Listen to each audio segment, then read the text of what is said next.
Price lord brothers and sisters.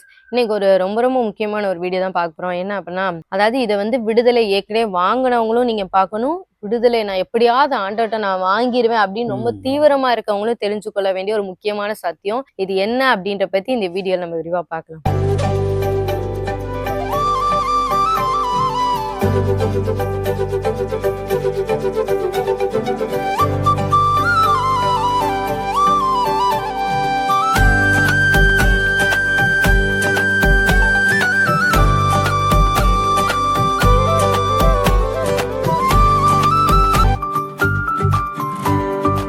இது என்ன அப்படின்னா, விடுதலை வாங்கினவங்க நம்ம அவ்வளவுதான் விடுதலை வாங்கியாச்சுன்னு சொல்லிட்டு ரொம்ப ஜாலியாவும் இருக்க முடியாது. ஏன்னா அந்த விடுதலை வந்து கடைசி வரைக்கும் நம்ம பாதுகாத்துக்கொள்ளணும். அதே மாதிரி விடுதலை வாங்க முயற்சிக்கிறவங்களும் நீங்க இதை இப்பவே தெரிஞ்சு வச்சுக்கிட்டீங்கன்னா ரொம்ப நல்லது. வருமுன் காப்பதே நலம்னு சொல்றாங்களா, அந்த மாதிரி நீங்க இப்பவே நீங்க தெரிஞ்சு வச்சுட்டு நீங்க விடுதலை பிரயாசப்படும் போதுதான் இன்னும் வந்து ரொம்ப நல்லா இருக்கும். ஏன்னா இப்ப ஒருத்தவங்க விடுதலை ஆண்டவர்ட்ட வாங்குறாங்க அப்படின்னா, ஏன் வந்து ஆண்டவர் வந்து அந்த ஸ்திரீட்டே வந்து சொல்றாருல, அந்த பாவத்துல இருந்து அந்த விபச்சார ஸ்திரீட்டே வந்து இது பண்ணும் போது சொல்றாரு, ஒரு முறை ஆண்டவர் விடுதலை ஆக்கிட்டாரு. எல்லா மனுஷனும் உங்களை கொல்லணும்னு நினைக்காங்க, அதாவது பிசாசு நம்மளை கொலைக்கு நியமிக்குது. ஆனா ஆண்டவர் விடுதலை ஆக்குறாரு. ஆனா போகும்போது ஒரு வார்த்தை சொல்றாரு, நீ போய் இனி பாவம் செய்யாதன்னு சொல்றாரு. அப்ப வந்து அந்த இடத்துல ஆண்டவரே ஒரு டாட் வைக்கிறாரு. ஏன்னா ஆண்டவருக்கு தெரியும், திருப்பி இவங்க செஞ்சாங்கன்னா என்ன இதுல மாட்டினாங்களோ அதே பிரச்சனை வரும். இதே மாதிரி கொலை சம்பவங்கள் வரலாம், அடித்து கொள்ளலாம், அல்ல பாவத்துக்குள்ள இருந்து நோய்களை உண்டாக்கி அவனுக்கு இது ஆகலாம். ஆனா இதுல இருந்து நீ தப்பிக்கணும் அப்படின்னு சொன்னா நீ வந்து பாவம் செய்யாதேன்னு சொல்றாரு.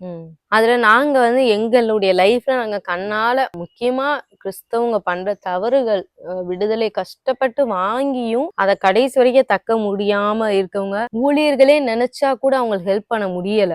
அந்த மாதிரி ஒரு சில காரியங்கள் தான் நாங்க வந்து சொல்ல போறோம். முதலாவது என்னன்னு பாத்தீங்கன்னா, அந்த விடுதலை குறிச்ச ஒரு சீரியஸ்னஸ் வந்து மக்களுக்கு வந்து அநேகர் கிடையாது. ஏதோ நம்ம போனோம், ஏதோ ஹாஸ்பிட்டல் போனோம், ட்ரீட்மெண்ட் பார்த்தோம், அங்க கூட சொல்றாங்க இதை வந்து இப்போ ஒரு ஸ்கின்னுக்கு எல்லாம் போனோம்னு வைங்களேன், நீங்க இந்த மாதிரி ஐட்டம்ஸ் எல்லாம் நீங்க லைஃப் லாங் அவாய்ட் பண்ணிடணும் அப்படின்னு சொல்றாங்க. அப்ப லைஃப் லாங் உங்களை அவாய்ட் பண்ண சொல்றாங்க மெடிக்கல் உலகத்திலேயே. அப்ப நம்மளுக்கு கிறிஸ்தவத்துக்குள்ளேயும் அதே மாதிரிதான் சில விஷயங்கள், இதுதான் நமக்கு மெயின் பாயிண்டே தெரிஞ்சுன்னா அதை லைஃப் லாங் நம்ம அந்த சைடே போகாம இருக்கிறது நல்லது. ஆனா நிறைய பேர் என்ன நினைக்காங்கன்னா, விடுதலை வாங்கின உடனே அவ்வளவுதானே வேலை முடிஞ்சிடல, விடுதலை வாங்கி வச்சிருந்தோம், இனிமே நம்ம எப்போ போல இஷ்டம் போல நம்ம பழைய முறைமையின்படியே நம்ம வாழ்ந்துக்கலாம், நம்ம எப்படி வேணாலும் இருக்கலாம். நமக்குள்ளதான் பிரச்சனை இருந்துச்சுல, கட்டுகள் உடைஞ்சிச்சுல, பிசாசு வச்சிருந்த கட்டு நமக்கு உடைக்கப்பட்டது, அவ்வளவுதான். நம்ம எப்போ போல இனிமே இருக்கலாம் அப்படின்னு சொல்லிட்டு எல்லாரும் விடுதலை வாங்கினவங்க கூட தவறா நினைச்சுக்கிட்டதுனாலதான் அவங்களுக்கு அடுத்து வரக்கூடிய பிரச்சனையில இருந்து அவங்களால தப்பிக்க முடியாம இருக்காங்க.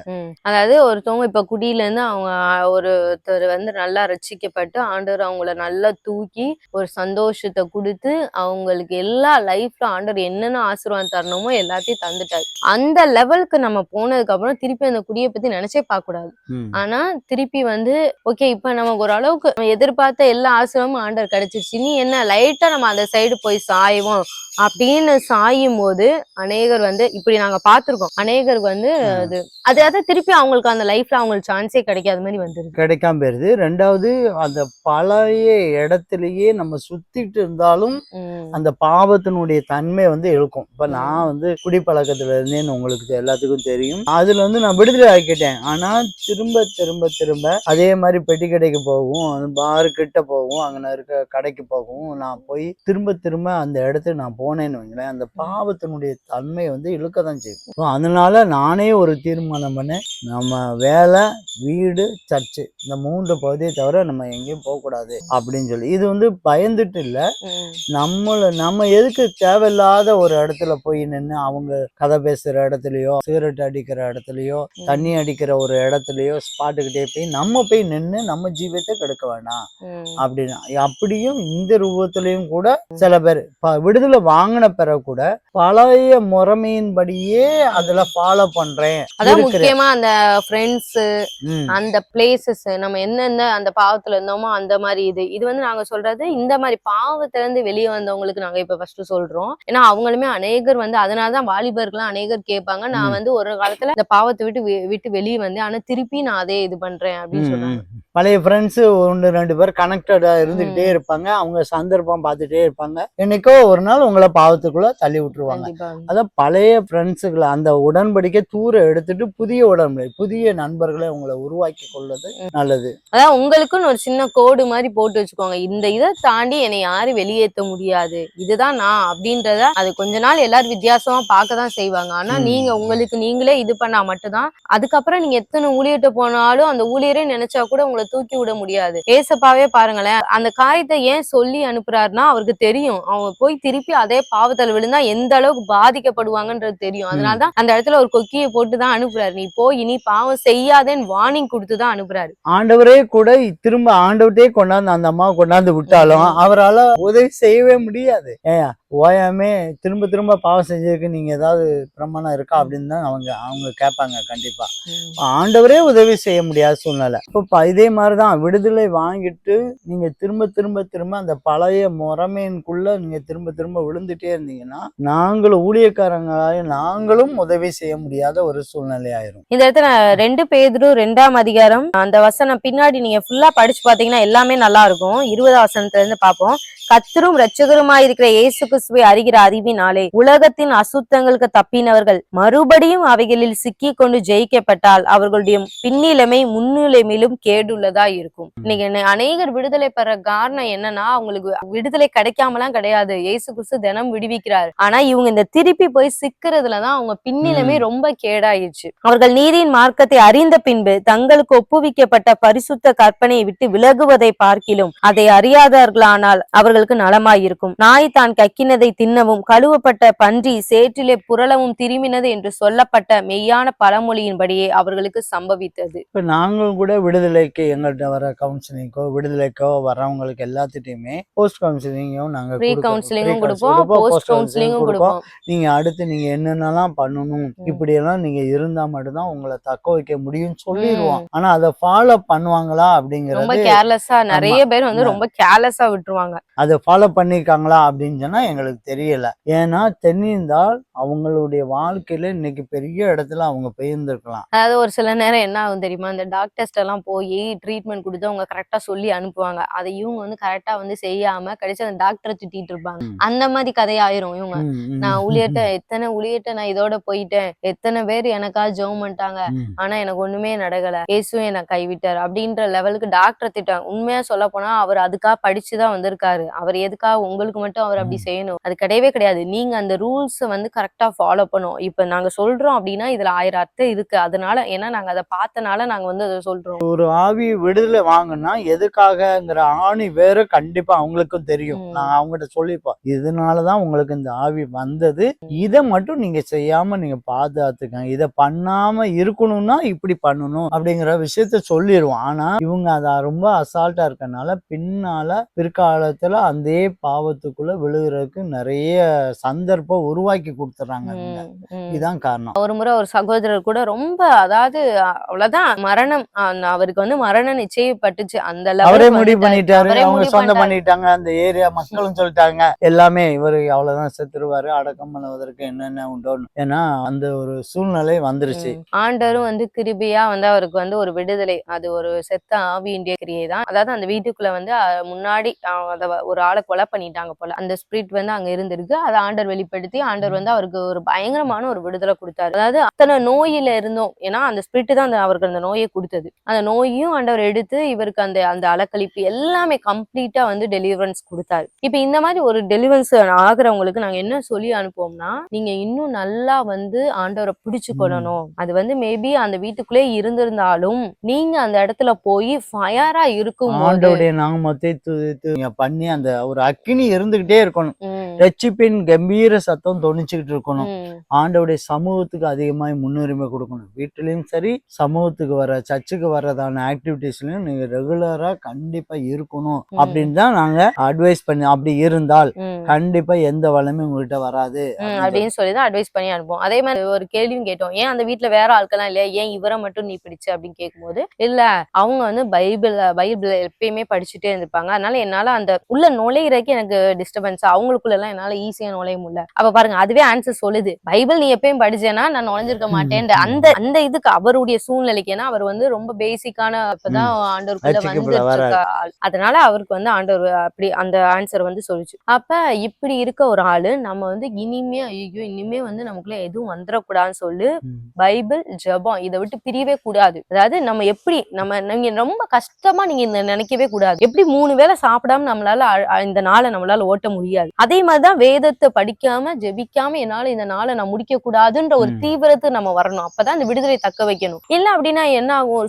ரொம்ப ரொம்ப சிம்பிள். இதுதான் மக்கள் வந்து புரிஞ்சுக்க மாட்டேங்காங்க. இந்த ஒரு செத்தாவே போயிருச்சு. இருந்தாலும் பிசாசுக்கு வந்து பிசாசுடைய ராஜ்யத்துக்கு வந்து நல்லாவே தெரியும். ஒரு செத்தாவி மட்டும் இருக்க அந்த கூட்டாளிகள் வந்து அந்த தெருவுல அந்த இருக்க ஆட்கள் எப்பவுமே இவங்கிட்ட ஒரு செத்தாவி நம்ம கூட்டம் இருக்கு அப்படின்னு தான் நினைப்பாங்க. இப்ப அந்த ஆவியை நாங்க அனுப்பிடுவோம். ஆனா அந்த தெருவுல இருந்ததான செத்த ஆவிகள் வந்து இவரை பார்க்க வரும்போது இவருடைய உள்ள இருதயத்துக்குள்ள ஆண்டவருடைய வல்லமையோ ஆண்டவருடைய இதோ இல்ல, பிரசன்ஸே இல்ல. விளைவு என்னன்னா திரும்ப அதே அட்டாக்ல வந்து அவர் பாதிக்கப்படுகிறார். நாங்க அவருக்குள்ள இருந்ததான அந்த செத்தாவிய பாதாத்துக்கு தான் அனுப்புனா அந்த செத்தாவி வராது. ஆனா ஏற்கனவே பழக்கப்பட்டதான செத்தாவிகள் இவருக்குள்ள ஆண்டவர் இல்லாதனால ஈஸியா உள்ள வந்து இப்ப திரும்ப அதே இடத்துக்கு வந்துட்டாரு. அதனால தயவு செஞ்சு அந்த மாதிரி ஒரு தவறை வந்து பண்ணாதீங்க. ஒரு விஷயத்துல இருந்து ஆண்டவர் தூக்குறாரா, நம்ம மாற்று வழியை சொல்லித்தராங்களா, அதை வந்து அப்படியே வந்து நீங்க கீழ்ப்படிய பாருங்க. இப்ப இது ஓகே. இப்போ வந்து ஒரு விக்கிரகத்திட்ட இருந்து நீங்க வந்து உடன்படிக்கையை முறிச்சு நம்ம வந்து எல்லாம் டெலிவரன்ஸ் பண்ணி கொடுக்குறோம்னு வைங்க. அந்த இடத்துல ஒரு பெரிய விஷயமே அந்த உடன்படிக்கையை முறிக்கிறதான். நீங்க முறிச்ச அடுத்த கையோட நீங்க போய் திருப்பி அந்த விக்கிரக சம்பந்தமாவே ஒரு காரியத்துல ஈடுபட்டீங்கன்னு வைங்களேன், நீங்க உடன்படிக்கையை முறிச்சதுக்கும் அர்த்தம் இல்ல, நீங்க திருப்பி இங்க வந்து விடுதலை வாங்கினதுக்கும் அர்த்தம் இல்ல, திருப்பி போய் அதே காரியத்தை செஞ்சதுக்கும் அர்த்தம் இல்ல. ஏன்னா பிசாசு வந்து அங்கதான் ஒரு ட்ராப் வைப்பான். இப்ப உடனே உங்க ரிலேட்டிவ்ஸ் யாரோ போன் பண்ணுவாங்க, நம்ம இந்த மாதிரி அங்க இருக்கு, நம்ம வந்து போய் ஆகணும், நீ வந்துதான் ஆகணும் அப்படின்னு ஒரு கட்டாய சூழ்நிலை அந்த இடத்துல நம்ம நிறைய பேரு அப்படிதான் புஷ் பண்ணுவாங்க.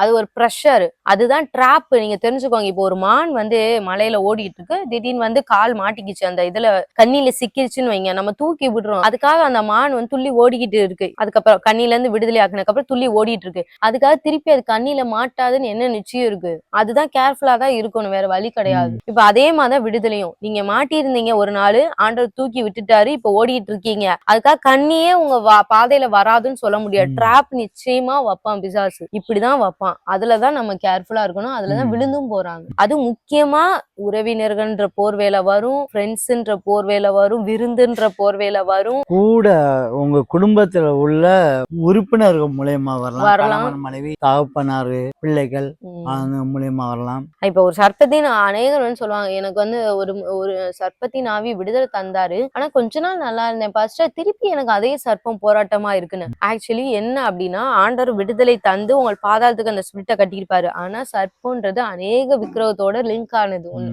அப்ப திருப்பி அது பார்க்கும், இவன் எப்படி விடுதலை ஆயிருக்கான், நான் போறேன். ஒரு சர்ப்பம் மட்டும் இந்த உலகத்துல இருக்காது, அது கோடானு கோடிகள் இருக்கும். அப்போ இந்த இனத்துல உள்ளவங்க இந்த சர்ப்பத்தில் உள்ள ஆட்கள் இருக்கும். நம்ம இனத்துல உள்ள சர்ப்பம் இருக்கான்னு பார்க்க வரும்போது இல்லங்கும் போது அது தானா வந்து நிற்கும். இது வந்து நம்ம எப்படின்னா, நீங்க எந்த இதுல இருந்து விடுதலை ஆனீங்களோ அந்த பாவத்தையோ அந்த டோர்க்கையோ நீங்க ரொம்ப கேர்ஃபுல்லா மெயின்டைன் பண்ணணும். இப்ப நாங்க சொல்லிதான் அனுப்புவோம். இப்ப நீங்க வந்து இந்த ஸ்பிரிட் உங்களுக்குள்ள வந்தது காரணமே நீங்க அக்கம் பக்கத்துல சண்டை போட்டதுனாலதான் அவங்க போய் அதை பண்ணிட்டாங்க அப்படின்னு. அப்ப நமக்கு நாவடக்கம் தேவை. ஒரு சில பேருக்கு வந்து சண்டை போடக்கூடாது, நாவடக்கம் தேவை. ஒரு சில பேருக்கு இந்த ஸ்பிரிட் உள்ள வந்தது காரணமே அவங்க கூட பிறந்த அக்கா வீட்லயோ அண்ணன் வீட்லயோ போய் சாப்பிட்டதுனாலதான்றது வந்து நல்லாவே தெரியும். அவங்களுக்கு நல்லாவே தெரியும் இவங்க நம்ம எதிரி, சும்மாதான் சிரிக்கிறாங்க, நல்லாவே தெரியணும். ஆனா திருப்பி அவங்க ஏதோ ஒரு விருந்துன்னு கூப்பிடுறப்ப அதே இடத்துல போய் சாப்பிடுறாங்க, ஒண்ணு மண்ணுமா இருக்காங்க. அப்ப அந்த இடத்துல மட்டும் அவங்க வந்து எதிரிங்கிறத விட அவங்க எதிரிக்கு பின்னால செயல்படுறாங்க பிசாசுன்னு பார்க்காம இது நம்ம சொந்தம் தானே, நம்ம சொந்தம் தானே, அவங்க அப்படி செய்ய மாட்டாங்க அப்படின்னு சொல்லிதான் இதுல போய் நீங்க விழுறீங்க. ஆனா பிசாசு அந்த சொந்தக்காரங்கிற போர்வையில தான் உங்களை விழ பண்ணுது. அன்பா இருங்க. இயேசு கிறிஸ்துவும் அன்பா தான் இருக்க சொன்னாரு. அன்பா இருங்க. அதே சமயம் ஆண்டவர் சொன்னாரு, சர்ப்பத்தை போல வினா உள்ளவங்களாவும் இருங்க. ஒருத்தவங்க உங்கள வந்து ஏமாத்தி கீழ்ப்படுத்தணும்னு நினைக்கிற இடத்துல நான் போய் இயேசு கிறிஸ்துவ அன்பா இருக்க போறேன் என் உறவினர்கள்ட்ட எல்லாம் அப்படி இருந்தீங்கன்னா நாளைக்கு வந்து யாராலையுமே காப்பாற்ற முடியாது. அதனாலதான் ஆண்டவர் சொன்னாரு, புறாக்களை போல கபடற்றவங்களாம் இருங்க, சர்ப்பத்தை போல வினா உள்ளவங்களாவும் இருங்கன்னாரு. நம்ம பொதுவாகவே சர்ப்பம்னா யாரை நினைப்போம்? பிசாசு தான் நினைப்போம். ஆனா ஆண்டவர் சர்ப்பத்தை போலதான் நம்மள இருக்க சொல்றாரு. ஏன்னா அவனுக்கு ஈக்குவலா நம்ம அப்பதான் போராட முடியும். சர்ப்பத்தை போல வினா உள்ளவங்கள தெளிவா இருக்கணும். தெளிவா இருக்கணும். யாரு நமக்கு எதிரி அப்படிங்கறத ரொம்ப தெளிவா இருந்தாதான் எதிரிகள் நம்மளை எப்படி ஏமாத்துங்கிறத தெரிஞ்சாதான் நம்ம அதுல இருந்து தப்பிக்க முடியும். இன்னொன்னு ஒரு சில பேர் என்ன பண்றாங்கன்னா, நான் விடுதலை ஆயிட்டேன்னு சொல்லிட்டு நம்ம இதை சொல்லாதீங்கன்னு சொல்லி அனுப்புவோம். இயேசு கிறிஸ்து காலத்திலே பாத்தீங்கன்னா இந்த விடுதலையை நீ தயவுசெய்து சொல்லாதன்னு சொல்லி அனுப்புறாரு. ஆனா அடுத்த வசனமே இருக்கும், அவன் போய் ஊரு ஃபுல்லா சொன்னான் அப்படின்னு இருக்கும். அதாவது இப்போ ஒரு மந்திரத்துல இருந்து நாங்க டெலிவரன்ஸ் பண்ணி கொடுத்தோம்னா இதை வந்து சொல்லக்கூடாது. சொன்னோம்னா அவங்க என்ன செய்வாங்கன்னா, இப்ப நீங்க நல்லா ஸ்பிரிச்சுவலா இருந்துட்டீங்கன்னா அவங்க 1000 மந்திரம் வச்சாலும் ஒன்னும் பாதிக்க போறது கிடையாது. ஆனா நம்ம இப்பதான் நீங்க வளர்ந்து வரீங்கன்றனால தான் நாங்க சொல்லுவோம், இந்த விஷயத்த லீக் பண்ணாதீங்க, அவங்ககிட்டயே போய் சண்டை கிட்ட போட்டுறாதீங்க, லீக் பண்ணாம அமைதியா இருங்க, சொல்லாதீங்க. ஆனா இவங்க என்ன நினைப்பாங்கன்னா, அவங்ககிட்ட போய் சண்டை போடும்படியாவோ இல்ல உறவினர் மத்தியில அவங்களுக்கு இப்படி செஞ்சீங்கன்னு கேட்கும்படியோ இப்படி பண்றாங்க. திருப்பி அவங்க கூடுதலா ஒரு மந்திரத்தை வைக்கிறாங்க. இவங்க வந்து ஸ்ப்ரெட் பண்ணுவாங்க, அவங்க செஞ்ச மந்திரத்தை நாங்க எடுத்துட்டு வந்து தெரியுமா அப்படின்னு சொல்லி ஸ்ப்ரெட் பண்ணுவாங்க. அது நிமித்தமா அப்படியா ரொம்ப நல்லதுன்னு சொல்லி கூடுதலா ஸ்ட்ராங்கா பண்ணுவாங்க. இப்படி வந்து விடுதலை வாங்கினவங்க அதை தக்க வைக்காம போறதுக்கு நிறைய காரணம் இருக்கு. இது இயேசு கிறிஸ்து காலத்திலே நடந்தது. ஏன்னா ஆண்டவருக்கு தெரியும், இப்ப நீ உனக்கு விடுதலை ஆயிடுச்சு நீ ஊரு ஃபுல்லா சொன்னேன்னா ஒரு சில பாதிப்புகள் இயேசு கிறிஸ்துக்கும் வரும் அவருக்கும் வரும்ன்றது தெரிஞ்சனாலதான் அந்த காரியத்தை சொல்லி அனுப்பினார். அப்ப என்ன இன்ஸ்ட்ரக்ஷன் ஆண்டவர் உங்களுக்கு தர்றாரோ, ஒரு விடுதலை பெறது முக்கியம் கிடையாது, அந்த விடுதலை தக்க வைக்கிறதுக்கு என்ன இன்ஸ்ட்ரக்ஷன் தர்றாரோ அதை அப்படியே ஃபாலோ பண்ணுங்க. தயவு செஞ்சு ஒரு டாக்டர் மாதிரி நினைச்சுக்கோங்க. அந்த டாக்டர் என்ன சொல்றாங்களோ அதை அப்படியே ஃபாலோ பண்ணுங்க. அப்பதான் வந்து உங்களுக்கு அந்த விடுதலை வந்து நிலைச்சிருக்கும். இந்த வீடியோ அனைவருக்கு ரொம்ப யூஸ்ஃபுல்லா இருந்திருக்கும் அப்படின்னு நாங்க விசுவாசிக்கிறோம். ஏன்னா இது வந்து ரொம்ப ரொம்ப முக்கியமான ஒரு விஷயம். விடுதலை வாங்குறது பெருசு கிடையாது, அதை தக்க வைக்கிறதுலாம் இருக்கிறதுலே பெரிய பெரிய விஷயம். இந்த வீடியோ அனைவருக்கு ஷேர் பண்ணுங்க. இன்னொரு வீடியோல உங்களை சந்திக்கிறோம். கர்த்தர் உங்களை ஆசீர்வதிப்பாராக.